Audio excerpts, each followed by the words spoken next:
Hello everyone, आज अपन राजस्थान की नदियां पढ़ेंगे। राजस्थान की नदियों में से हर कंपटीशन एग्जाम में एक या दो क्वेश्चन देखने को मिलते हैं। जैसे कि आप फूड सेफ्टी ऑफिसर की तैयारी कर रहे हो तो उसमें भी नदियों में से क्वेश्चन पूछा जाएगा। एग्रीकल्चर सुपरवाइजर है, इसमें से भी नदियों में क्वेश्चन पूछा जाता है। जैसे असिस्टेंट एग्रीकल्चर ऑफिसर मतलब डबल एओ है, उसमें एग्जाम में मतलब 2 या 3 क्वेश्चन जरूर पूछते हैं। हर बार का रिकॉर्ड है एग्जाम में, या तो उनका उद्गम स्थल पूछ लेते हैं या फिर कोई एक नदी का उद्गम स्थल पूछ लेते हैं या फिर उनका मिलान पूछ लेते हैं। जैसे कि अभी 2021 में डबल एओ का पेपर हुआ था, उसमें राजस्थान की नदियों में से 2 क्वेश्चन पूछा गया है।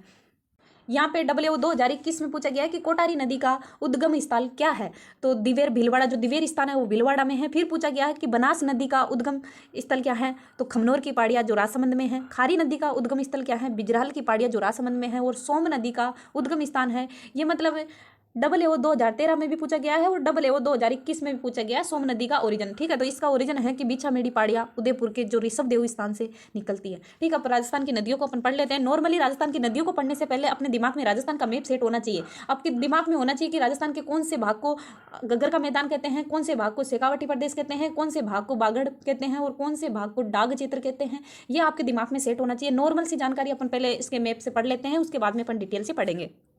पहले राजस्थान की दिशाओं की बात करें तो ये जैसे कि ये अपना राजस्थान का मैप है, ये देख लीजिएगा। इधर नॉर्थ दिशा है और इधर साउथ दिशा है, इधर वेस्ट है और इधर ईस्ट है। हिंदी में बात करें तो इधर ऊपर की साइड है उत्तर दिशा है, और उत्तर दिशा के जस्ट अपोजिट बात करें तो इधर दक्षिणी दिशा है।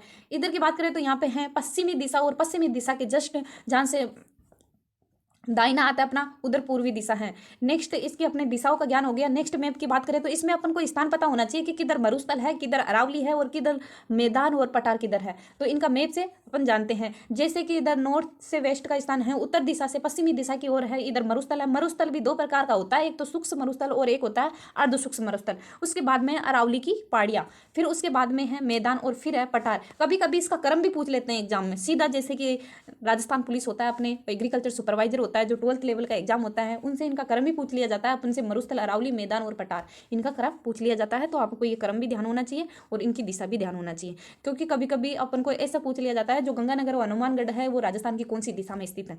क्योंकि राजस्थान पुलिस है, जैसे एग्रीकल्चर सुपरवाइजर है, ये 12th लेवल का एग्जाम है। बच्चों को ज्ञान नहीं होता राजस्थान का मैप कौन सा डिस्ट्रिक्ट किधर है।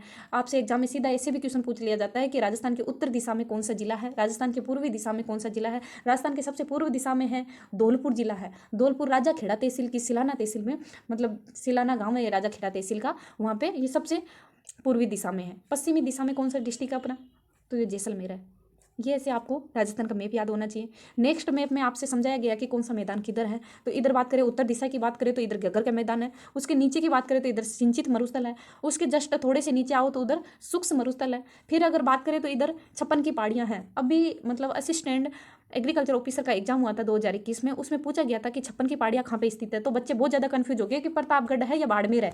तो आपको ज्ञान होना चाहिए राजस्थान का मैप। अगर आपके दिमाग में राजस्थान का मैप होता तो आप ये क्वेश्चन गलत कभी भी नहीं करते। जैसे कि अरावली है इधर, तो इधर बाड़मेर है। मैदान इधर है तो इधर प्रतापगढ़ है। तो छप्पन का मैदान है वो प्रतापगढ़ में है, छप्पन की पहाड़ियाँ है वो बाड़मेर में है। ये बात आप ध्यान रखिएगा। पहाड़ियाँ पूछे अरावली इधर है तो इधर बाड़मेर आएगा, मैदान इधर है तो इधर प्रतापगढ़ आएगा। तो छप्पन का मैदान है वो प्रतापगढ़ में है और छप्पन की पहाड़ियों की बात करें तो ये बाड़मेर में। इस क्वेश्चन में बच्चे बहुत ही ज़्यादा कंफ्यूज हो जाते हैं, तो इसको ध्यान रखिएगा कि छप्पन की पहाड़ियाँ है वो बाड़मेर में है और छप्पन का मैदान है वो प्रतापगढ़ में है। बात करें अपन नेक्स्ट तो इधर बागड़ व शेखावाटी प्रदेश है और इधर अर्ध सूक्ष्म मरुस्थल है। उसके नीचे की बात करें तो इधर लूणी बेसिन है। फिर उसके बगल में बात करें बनास बेसिन है, इधर उदयपुर, भीलवाड़ा ये डिस्ट्रिक्ट आ जाते हैं। नीचे की बात करें जैसे डूंगरपुर, बांसवाड़ा, प्रतापगढ़, इधर छप्पन का मैदान है। हाड़ौती की पठार की बात करें तो इसमें 4 जिले अपने कोटा, बूंदी, झालावाड़ और बूंदी, ये हाड़ौती का पठार है जो एमपी की सीमा पे है।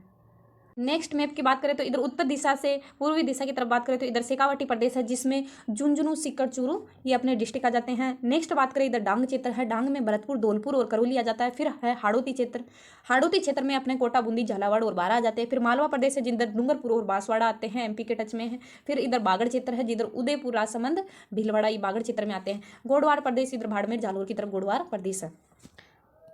अब अपन अगर राजस्थान की नदियों की बात करें तो भारत में एकमात्र राजस्थान को 3 अपवातंत्र में बांटा गया है। 3 अपवातंत्र कौन कौन से होते हैं? आंतरिक अपवातंत्र, अरब सागर अपवातंत्र और बंगाल की खाड़ी के अपवातंत्र। तो जो आंतरिक अपवातंत्र है ये टोटल राजस्थान के क्षेत्रफल का 60.2% क्षेत्र पे आंतरिक अपवातंत्र है। आंतरिक अपवातंत्र उसे कहते हैं वह नदियां जो ना तो अरब सागर में जाती है और ना ही बंगाल की खाड़ी में जाती है, उसे आंतरिक अपवातंत्र की नदियां कहते हैं। आंतरिक अपवा नदी मतलब इसमें भी आपके 9-10 नदियां हैं, उनको याद कर लीजिएगा। जैसे कि काकनीय नदी है, गगन नदी है, वो भी आंतरिक अफवाह तंत्र की नदी है, और कांतली नदी है, वो भी आंतरिक अफवाह तंत्र की नदी है, खारी नदी है, मेथा नदी है, रूपनगढ़ है, रूपा रेल है, ये आंतरिक अफवाह तंत्र की है।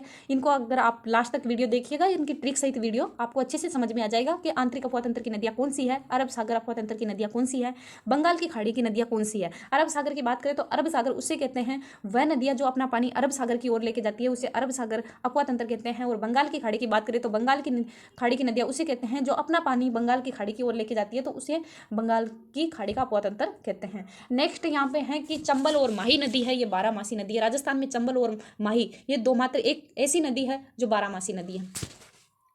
अब ये क्वेश्चन तो मैं आपको बता ही दी कि जैसे कि आपके डबल ओ और 2013 में जो डबल एओ का पेपर हुआ था 2013 और 21 में, ये नदियाँ वापस रिपीट होती है। सबसे ज़्यादा अपने इंपॉर्टेंट है ये सोम नदी, तो एग्जाम में बहुत बार पूछा जाता है, और चंबल नदी है। चंबल नदी में से भी एग्जाम में बहुत बार क्वेश्चन पूछा जाता है। कभी पूछ लेते हैं कि चंबल नदी राजस्थान में कहाँ से प्रवेश करती है, कभी पूछ लेते हैं कि चंबल नदी का उद्गम स्थान क्या है, कभी ये क्वेश्चन भी एग्जाम में बहुत बार पूछते हैं, जैसे कि अपना फॉरेस्ट गार्ड का होता है, फॉरेस्टर का होता है, राजस्थान पुलिस का होता है, मतलब कांस्टेबल का एग्जाम होता है, या फिर एग्रीकल्चर सुपरवाइजर का होता है, 12th लेवल का एग्जाम है, उनमें पूछ लेते हैं कि चूलिया पर पात कौन सी नदी बनाती है, तो वो बनाती है चंबल नदी।